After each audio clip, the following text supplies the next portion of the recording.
जय जगन्नाथ समस्त को दैनिक टीवी ओडिया गोटे नुआ वीडियो को स्वागत।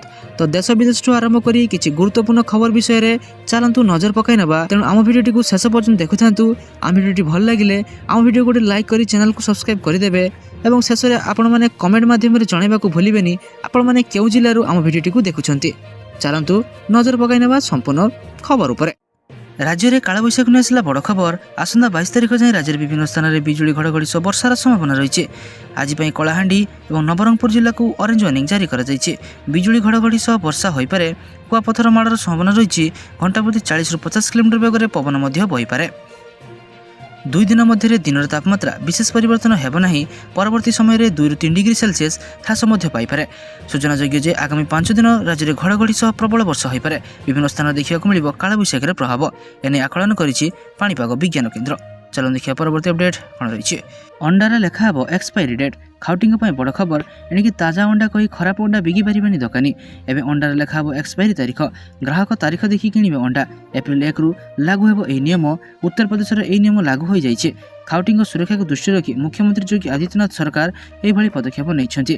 एणिकी यूपी रे सबु अंडा उपरे उत्पादन तिथि और एक्सपायरी तारीख मोहर लगे। चलो देखिए परवर्ती अपडेट कौन रही। एही नंबर रे कॉल करी शीघ्र करंतु गैस बुकिंग। ईरान रे संघर्ष और मध्यप्राच्य उत्तेजना मध्य गत किछि दिन धरी भारत में एलपीजी गैस सिलिंडर को एक बड़ आतंक देखा मिली। तथापि परिस्थिति एवं धीरे धीरे नियंत्रण को आसुचे। सरकार एवं गैस कंपनी गुड़िक बुकिंग एवं सिलिंडर वितरण को सहज करने निरंतर कार्य करुछंती। किंतु डीलरशिप और स्थानीय दोकानी द्वारा कलाबजारी संपर्क में अनेक स्थान अभियोग यह समय भारतर सर्वबृहत LPG company Indian cylinder booking एक नूतन नंबर जारी करिछि। कंपनी कहिछि ग्राहक माने एबे ए नूतन नंबर व्यवहार करी सिलिंडर बुक करेंगे। एथि प्रथमटी होछि मिस्ड कॉल नंबर 8927225667 जेतेबेले द्वितीयटी होछि IVRS नंबर तथा 8391990070 तथापि पूर्वर थिबा नंबर गुड़िक कार्यक्षम रहिबो। IOCL Indian gas cylinder booking पाई नूतन अखिल भारतीय नंबर गुड़िक हेउछि 8454955555 मिस्ड कॉल एवं व्हाट्सएप नंबर 7888888824। तेना नूतन नंबर रे आपण माने कॉल करी गैस बुक करि परिबे। चलो देखिए परवर्ती अपडेट कोन रही। 16 एप्रिल रु बंद हो जिवो एही बैंक खाता। चलो देखना संपूर्ण अपडेट कौन रही। पंजाब नेशनल बैंक को नहीं आसला एक बड़ खबर। जदि आप बैंक जड़े ग्राहक तेज आपंपाई खबर जरूरी अटे। पंजाब नेशनल बैंक यार ग्राहक मान एक चेतावनी जारी करें जो कहुर बैंक अकाउंट बंद हो पारे। तथापि यह चेतावनी समस्त ग्राहकों प्रযোज्य नुहे। पंजाब नेशनल बैंक PNB कही जो ग्राहक मान अकाउंट गत 3 वर्ष मध्य कौन कारोबार देखे नहीं और जो मानकर अकाउंट बैलेंस 0 अच्छी से 15 एप्रिल 2026 पूर्व से शाखा को जाकर EKYC पूरण करने को पड़ो। जदि 15 एप्रिल 2026 सुधा EKYC प्राप्त न हुए तेबे 16 एप्रिल 2026 ठारू यह ग्राहकों बैंक अकाउंट गुड़िक बिना नोटिस बंद कर दिया। RBI वेबसाइट अनुसार एक निष्क्रिय अकाउंट हेउछि एक संचय किंबा चालू अकाउंट जहाँ 2 वर्ष अधिक समय धरी कौन ग्राहक प्रेरित कारोबार देखि नाही। जदि आपणकर पंजाब नेशनल बैंक रे एक बैंक अकाउंट अच्छी जहाँ गत 3 वर्ष धरी कौन कारोबार देखि नाही तेबे आपणको आपणकर शाखा को जाई समस्त आवश्यक डॉक्यूमेंट को दाखल करी एवं फॉर्म पूर्ण करी EKYC संपूर्ण करिया को पड़िबो। नचे 16 एप्रिल रु बैंक अकाउंट बंद हो जाय पारे। चलो देखिए परवर्ती अपडेट कोन रही। SCB अग्निकांड मुख्यमंत्री कार्यानुष्ठान। कटक श्रीरामचंद्र भंज मेडिकल कॉलेज और हस्पिटाल गत 16 तारिख दिन होता भयावह अग्निकांड जो अनेक जीवन नष्ट होगा परिप्रेक्षी मुख्यमंत्री मोहन चरण माझी दृढ़ कार्यानुष्ठान ग्रहण करछन्ते। कार्य अवहेला जो मुख्यमंत्री निर्देश में 4 जन अधिकारी को सस्पेंड कर तेज सस्पेंड होता 4 अधिकारी हेल कटक सर्कलर deputy fire officer Prakash Kumar Jena, Cuttack सर्कलर assistant fire officer Sanjeev Kumar Behera, SCB medical एवं hospital station officer Abhinav Prusty एवं कटक GED अंतर्गत SCB sub division assistant executive engineer Ranjan Kumar Biswal. चलो देखिए परवर्ती अपडेट कौन रही। ईरान न्यूक्लियर प्लांट रे मिसाइल माड़। ईरान परमाणु केन्द्र में मिसाइल माड़ बुशेहर निकट अवस्थित ईरान एकमात्र सक्रिय परमाणु शक्ति केन्द्र पाखे मिसाइल माड़ होइछे जहाँफल यह अंचल आतंक सृष्टि होइछे। तथापि यह एक आश्वस्तिर कथा जे प्लांटर कौन क्षति होना और कौन कर्मचारी आहत होना। यह घटना एपरी समय घटी जितेबाला अमेरिका इज्राएल और ईरान मध्य संघर्ष तृतीय सप्ताह प्रवेश करिछे। रिएस्टर्स एक रिपोर्ट अनुसार ईरान तुरंत यही घटना विषय में आंतर्जातिक परमाणु शक्ति संस्था IAEA को सूचित करिछे। एजेंसी कही मिसाइल परमाणु प्लांट परिसर में माड़ करथिला किंतु सुविधा किंबा सेठारे कार्यरत कर्मचारी कौन क्षति होना। IAEA ନିର୍ଦ୍ଦେଶକ ଜେନେରାଲ ରାଫେଲ ଗ୍ରୋସି ସମସ୍ତ ରାଷ୍ଟ୍ରକୁ ଏପରି ସମ୍ବେଦନଶୀଳ ସ୍ଥାନ ନିକଟରେ କୌଣସି ପ୍ରକାର ସାମରିକ କାର୍ଯ୍ୟାନୁଷ୍ଠାନ ବିରୋଧ ରହିବାକୁ ଅନୁରୋଧ କରିଛନ୍ତି। ଚେତାବନୀ ଦେଇଥିଲେ ଯେ ଏହା କରିବା ଦ୍ୱାରା ଏକ ବଡ଼ ପରମାଣୁ ବିପର୍ଯ୍ୟୟ ହୋଇପାରେ। ଚାଲନ୍ତୁ ଦେଖିବା ପରବର୍ତ୍ତୀ ଅପଡେଟ୍ କ'ଣ ରହିଛି। ବନ୍ଦେ ଭାରତରେ ଏଣ୍ଟି କ୍ଲାଇମ୍ବିଂ ବ୍ୟବସ୍ଥା ଯାତ୍ରୀମାନଙ୍କୁ ସୁରକ୍ଷା ଗୁରୁତର। ଯାତ୍ରୀ ସୁରକ୍ଷାକୁ ଆହୁରି ମଜବୁତ କରିବା ପାଇଁ ବନ୍ଦେ ଭାରତ ଏକ୍ସପ୍ରେସ୍ ଟ୍ରେନ୍ଗୁଡ଼ିକରେ ଉନ୍ନତ ସୁରକ୍ଷା ବ୍ୟବସ୍ଥା କାର୍ଯ୍ୟକାରୀ କରାଯାଉଛି ବୋଲି ରେଳମନ୍ତ୍ରୀ ଅଶ୍ୱିନୀ ବୈଷ୍ଣବ ସୂଚନା ଦେଇଛନ୍ତି। ଲୋକସଭାରେ ପ୍ରଶ୍ନକାଳ ସମୟରେ ସେ ସୂଚନା ଦେଇଥିଲେ ଯେ ବନ୍ଦେ ଭାରତ ଟ୍ରେନ୍ରେ ଆଣ୍ଟି କ୍ଲାଇମ୍ବିଂ ବ୍ୟବସ୍ଥା ଲାଗୁ କରାଯାଇଛି, ଯାହା ଦୁର୍ଘଟଣା ସମୟରେ କୋଚ୍ଗୁଡ଼ିକ ଏକା ଉପରେ ଏକା ଚଢ଼ିବାକୁ ବାରଣ କରିଥାଏ। ଏହା ସହ ସ୍ୱଦେଶ ଭାବେ ବିକଶିତ କବଚ ସ୍ୱୟଂଚାଳିତ ସୁରକ୍ଷା ପ୍ରଣାଳୀକୁ ମଧ୍ୟ ରେଳପଥ କାର୍ଯ୍ୟକାରୀ କରାଯାଇଛି, ଯାହା ଟ୍ରେନ୍ ଦୁର୍ଘଟଣାକୁ ରୋକିବାରେ ସହାୟକ କରେ। ଅନ୍ୟପଟେ ରେଳର ଉଭୟ ପାର୍ଶ୍ୱରେ ସୁରକ୍ଷା ବଡ଼ ବ୍ୟବସ୍ଥା ସହ ଉଚ୍ଚ କ୍ଷମତା ସମ୍ପନ୍ନ CCTV କ୍ୟାମେରା ମଧ୍ୟ ଲଗାଯାଉଛି। ଚାଲନ୍ତୁ ଦେଖିବା ପରବର୍ତ୍ତୀ ଅପଡେଟ୍ କ'ଣ ରହିଛି। ଦିବ୍ୟାଙ୍ଗଙ୍କୁ ମାଗଣା ବସ୍ ସେବା। ଆନ୍ଧ୍ରପ୍ରଦେଶର ସରକାର ମୁଖ୍ୟମନ୍ତ୍ରୀ ଚନ୍ଦ୍ରବାବୁ ନାଇଡୁ ନେତୃତ୍ୱାଧୀନ ଦିବ୍ୟାଙ୍ଗ ଶକ୍ତି ଯୋଜନା ଆରମ୍ଭ କରିଛନ୍ତି। ମହିଳାମାନଙ୍କ ପାଇଁ ମାଗଣା ବସ୍ ଯାତ୍ରା ଯୋଜନା ସଫଳତା ପରେ ଏହି ରାଜ୍ୟ ସରକାର ଦ୍ୱାରା ନିଆଯାଇଥିବା ଏକ ଗୁରୁତ୍ୱପୂର୍ଣ୍ଣ ପଦକ୍ଷେପ।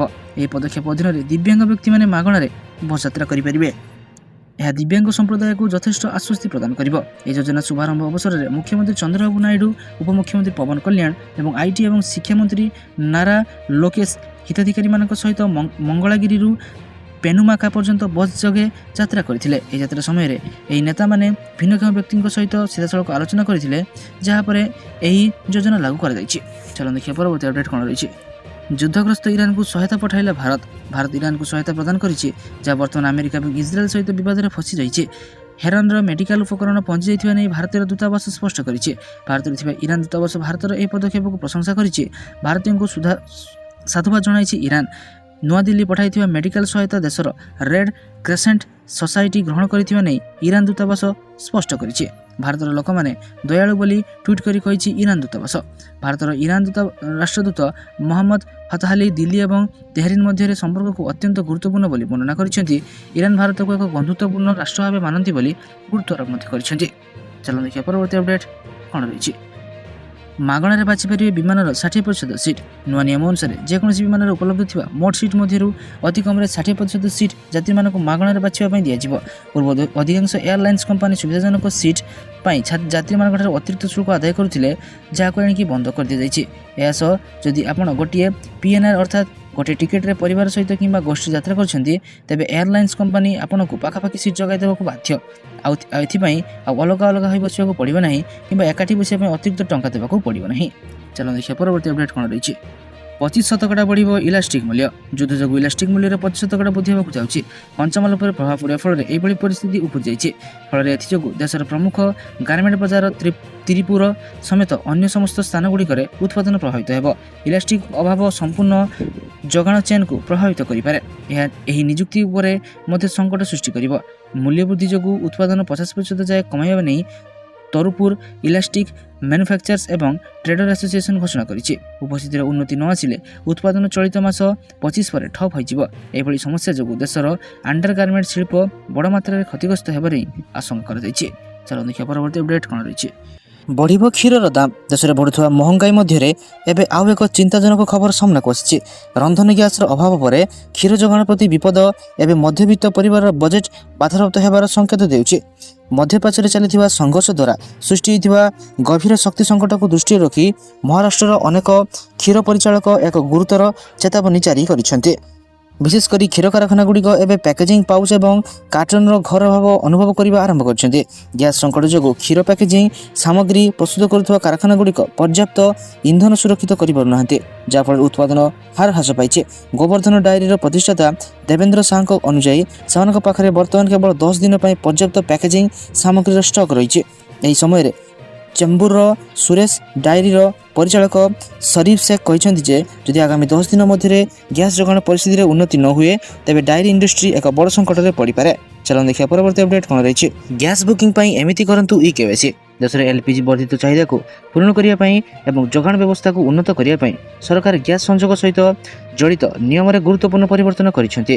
ସମସ୍ତ ଘରୋଇ LPG ଗ୍ରାହକଙ୍କ ପାଇଁ ଆଧାର ଆଧାରିତ EKYC ଏବେ ବାଧ୍ୟତାମୂଳକ। ଏହି ନୂତନ ନିୟମ ଅନୁଯାୟୀ ବାୟୋମେଟ୍ରିକ୍ କିମ୍ବା ମୁହଁ ପ୍ରମାଣୀକରଣ ମାଧ୍ୟମରେ ପରିଚୟ ଯାଞ୍ଚ ହେବା ଆବଶ୍ୟକ। ଇକେୱାଇସି ପୂରଣ କରିବାରେ ବିଫଳତା ଗ୍ୟାସ୍ ସିଲିଣ୍ଡର ବୁକିଂ ଏବଂ ସବସିଡି ଉଭୟକୁ ପ୍ରଭାବିତ କରିପାରେ। କେନ୍ଦ୍ର ସରକାର କହିଛନ୍ତି ଯେ ଏଲ୍ପିଜି ଗ୍ରାହକମାନେ ତେଲ ମାର୍କେଟିଂ କମ୍ପାନୀର ମୋବାଇଲ୍ ଆପ୍ ଏବଂ Aadhaar face ID app, oil marketing companies mobile app and Aadhaar face ID app ବ୍ୟବହାର କରି ଘରେ ବସି ଏହି କାମ କରିପାରିବେ। ଏନେଇ ସ୍ମାର୍ଟଫୋନ୍ର କ୍ୟାମେରା ବ୍ୟବହାର କରି ମୁହଁର ଏକ ଫଟୋ ବା ଫେସ୍ ସ୍କାନ୍ କରନ୍ତୁ। ଏବେ ଉପଭୋକ୍ତାଙ୍କୁ ଗ୍ୟାସ୍ ଏବଂ ଏଜେନ୍ସିକୁ ଯିବାର ଆବଶ୍ୟକତା ନାହିଁ। ଏହି ସମ୍ପୂର୍ଣ୍ଣ ପ୍ରକ୍ରିୟାକୁ ସେମାନଙ୍କର ମୋବାଇଲ୍ ଫୋନ୍ରୁ ସହଜରେ ସମାପ୍ତ କରାଯାଇପାରିବ। ଯଦି କୌଣସି ଗ୍ରାହକ ଏଥିରେ କୌଣସି ଅସୁବିଧାର ସମ୍ମୁଖୀନ ହୁଅନ୍ତି ତେବେ ସେମାନେ ଏଲ୍ପିଜି ବିତରକଙ୍କ ସହିତ ଯୋଗାଯୋଗ କରିପାରିବେ କିମ୍ବା ଟୋଲ୍ ଫ୍ରି ହେଲ୍ପଲାଇନ୍ର ସହାୟତା ମଧ୍ୟ ନେଇପାରିବେ। ସବୁଠାରୁ ବଡ଼ କଥା ହେଲା ମଧ୍ୟପ୍ରାଚ୍ୟ ଯୁଦ୍ଧ ଯୋଗୁଁ ଏଲ୍ପିଜି ଯୋଗାଣରେ ସମସ୍ୟା ଦେଖାଦେଇଛି, ଯାହାଫଳରେ ହର୍ମୁଜ ଦେଇ ଆସୁଥିବା ଜାହାଜଗୁଡ଼ିକର ଚଳାଚଳ ସମ୍ପୂର୍ଣ୍ଣ ବାଧାପ୍ରାପ୍ତ ହେଉଛି। ଫଳରେ ଘରୋଇ ଏବଂ ବାଣିଜ୍ୟ ଗ୍ୟାସ୍ ସିଲିଣ୍ଡର ମୂଲ୍ୟ ବୃଦ୍ଧି ହେଉଛି। ଚାଲନ୍ତୁ ଦେଖିବା ପରବର୍ତ୍ତୀ ଅପଡେଟ୍ କ'ଣ ରହିଛି। ଫ୍ରିରେ ଲଗାନ୍ତୁ ସୋଲାର ପ୍ୟାନେଲ। ଚାଲନ୍ତୁ ଦେଖି ନେବା ସମ୍ପୂର୍ଣ୍ଣ ଅପଡେଟ୍ଟି କ'ଣ ରହିଛି। ଏହି ପଦକ୍ଷେପ ଅଧୀନରେ ଘର ମାଲିକମାନଙ୍କୁ ମାଗଣାରେ ସେମାନଙ୍କ ଛାତ ଉପରେ ସୌର ପ୍ୟାନେଲ ସ୍ଥାପନ କରିବାର ସୁଯୋଗ ଦିଆଯାଉଛି। ବିହାରରେ ଯୋଗ୍ୟ ବିପିଏଲ୍ ଦରିଦ୍ର ସୀମାରେଖା ତଳେ ପରିବାର କୁଟୀର ଜ୍ୟୋତି ଯୋଜନା ଅଧୀନରେ ସିଧାସଳଖ ଲାଭ ପାଉଛନ୍ତି। ଏହି ଯୋଜନାରେ ପ୍ରାଥମିକ ଉଦ୍ଦେଶ୍ୟ ହେଉଛି ସୀମିତ ଆର୍ଥିକ ସମ୍ବଳ ଥିବା ଲୋକମାନଙ୍କ ପାଇଁ ମଧ୍ୟ ସୁଲଭ ଏବଂ ନିର୍ଭରଯୋଗ୍ୟ ବିଦ୍ୟୁତ୍ ଉପଲବ୍ଧତା ନିଶ୍ଚିତ କରିବା। ସରକାର ପ୍ରତ୍ୟେକ ଘରେ ଆଲୋକ ଆଣିବା ଏବଂ ମହଙ୍ଗା ବିଦ୍ୟୁତ୍ ଖର୍ଚ୍ଚର ବୋଝରୁ ନାଗରିକମାନଙ୍କୁ କିଛି ଆରାମ ଦେବା ପାଇଁ ଲକ୍ଷ୍ୟ ରଖିଛନ୍ତି। ଏହି ଯୋଜନା ଅଧୀନରେ ଯୋଗ୍ୟ ପରିବାର ଛାତ ଉପରେ ଏକ କିଲୋୱାଟ୍ ସୌର ୟୁନିଟ୍ ସ୍ଥାପନ କରାଯିବ। ଏହା ଏକ କମ୍ପାକ୍ଟ କିନ୍ତୁ ଅତ୍ୟନ୍ତ କାର୍ଯ୍ୟକ୍ଷମ ସେଟଅପ୍ ହେବ, ଯାହା ପରିବାର ଦୈନନ୍ଦିନ ବିଦ୍ୟୁତ୍ ଆବଶ୍ୟକତାକୁ ସହଜରେ ପୂରଣ କରିପାରିବ। ଏହି ନିର୍ଦ୍ଦିଷ୍ଟ ସୌର ୟୁନିଟ୍ ଛୋଟ ପରିବାରର ଆବଶ୍ୟକତାକୁ ଦୃଷ୍ଟିରେ ରଖି ଡିଜାଇନ୍ କରାଯାଇଛି। ଏହି ସୌର ପ୍ୟାନେଲର ଯୋଜନାର ଲାଭ ପାଇବା ପାଇଁ କିଛି ଯୋଗ୍ୟତା ମାନଦଣ୍ଡ ଏବଂ ସର୍ତ୍ତାବଳୀ ସ୍ଥାପନ କରାଯାଇଛି। ସବୁଠାରୁ ଗୁରୁତ୍ୱପୂର୍ଣ୍ଣ କଥା ହେଉଛି ଘରର ଛାତ ଦୃଢ଼ ହେବା ଉଚିତ ଏବଂ ସର୍ବନିମ୍ନ 64 ବର୍ଗ ଫୁଟ କ୍ଷେତ୍ରଫଳ ହେବା ଉଚିତ। ଏହା ସହିତ ଛାତ ଉପରେ ଅତ୍ୟଧିକ ଛାଇ ଯେପରି ନ ରୁହେ, ଯାହାଦ୍ୱାରା ସୋଲାର ପ୍ୟାନେଲ ଭଲ ସୂର୍ଯ୍ୟକିରଣ ପାଇପାରିବ ଏବଂ ବିଦ୍ୟୁତ୍ ପ୍ରଡକ୍ସନ୍ ସ୍ଥିର ରହିପାରିବ। ତ ଏହା ଥିଲା କେବଳ ବିହାର ଅଧିବାସୀମାନଙ୍କ ପାଇଁ। ତ ଯେଉଁମାନେ ଆମ ଓଡ଼ିଶାରେ ଯେଉଁମାନେ ଏଭଳି ଚାହୁଁଛନ୍ତି ସେମାନେ ଆମ ଭିଡ଼ିଓ ତଳେ ନିଶ୍ଚିତ ଭାବେ କମେଣ୍ଟ କରିପାରିବେ। ଚାଲନ୍ତୁ ଦେଖିବା ପରବର୍ତ୍ତୀ ଅପଡେଟ୍ କ'ଣ ରହିଛି। ଓଡ଼ିଶା ପାଇଁ ଏକ ବଡ଼ ଖବର। ରାଜ୍ୟରେ ଗଡ଼ିବ ବିକାଶର ଗାଡ଼ି। ପଶ୍ଚିମବଙ୍ଗର ଖଡ଼ଗପୁରରୁ ଆନ୍ଧ୍ରପ୍ରଦେଶର ବିଜୟୱାଡ଼ାକୁ ସଂଯୋଗ କରୁଥିବା ହାଇସ୍ପିଡ୍ କରିଡର ଏବେ ଓଡ଼ିଶାର 9ଟି ଜିଲ୍ଲା ଦେଇ ଅତିକ୍ରମ କରିବ। ଏହି 6 ଲେନ୍ ବିଶିଷ୍ଟ ହାଇସ୍ପିଡ୍ କରିଡର ପାଇଁ ପୂର୍ତ୍ତ ବିଭାଗର ମୁଖ୍ୟ ଶାସନ ସଚିବ ସଞ୍ଜୟ କୁମାର ସିଂଙ୍କ ଅଧ୍ୟକ୍ଷତାରେ ଲୋକସେବା ଭବନଠାରେ ଏକ ଉଚ୍ଚସ୍ତରୀୟ ବୈଠକ ଅନୁଷ୍ଠିତ ହୋଇଯାଇଛି। ଏହି ପ୍ରକଳ୍ପରେ ଓଡ଼ିଶାର ମୟୂରଭଞ୍ଜ, କେନ୍ଦୁଝର, ଢେଙ୍କାନାଳ, କଟକ, ନୟାଗଡ଼, ଗଞ୍ଜାମ, ଗଜପତି, ରାୟଗଡ଼ା ଏବଂ କୋରାପୁଟ ଜିଲ୍ଲା ଦେଇ ଯିବ। ଚାଲନ୍ତୁ ଦେଖିବା ପରବର୍ତ୍ତୀ ଅପଡେଟ୍ କ'ଣ ରହିଛି। ଦିନିକିଆ ବିଶ୍ୱକପ୍ 2027 ଆୟୋଜନ କରିବ 3ଟି ଦେଶ। ଆସନ୍ତା ଓଡିଆଇ ବିଶ୍ୱକପ୍ ହେବାକୁ ଯାଉଛି। ଆଇସିସି ଏହାକୁ ନେଇ ପ୍ରସ୍ତୁତି ଆରମ୍ଭ କରିଛି। ଆଗାମୀ ବିଶ୍ୱକପ୍ର ଆୟୋଜନ 3 ଦେଶ ମିଳିତ ଭାବରେ କରିବେ।